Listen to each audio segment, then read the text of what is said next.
Azərbaycan Respublikası Prezidentinin İşlər Müdiri Ramin Quluzadə dövlətimizin başçısına və birinci xanıma görüləcək işləri barədə məlumat verdi. Kompleksin ümumi sahəsi 1 hektardan çox olacaq. Ərazidə 7 mərtəbəli otel binası ilə yanaşı texniki binalar və köməkçi sahələr də yaradılacaq. Oteldə eyni vaxtda 307 qonaq qala bilər.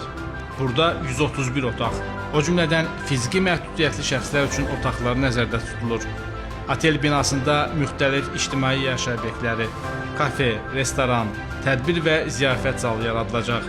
Bu zal ziyafət zamanı 350, konferans vaxtı isə 500 yerlik olacaq. Burada həmçinin görüş, iclas və iş otaqları, idman zalı da yaradılacaq. Eyni zamanda yeraltı avtodayanacağın inşası da nəzərdə tutulur.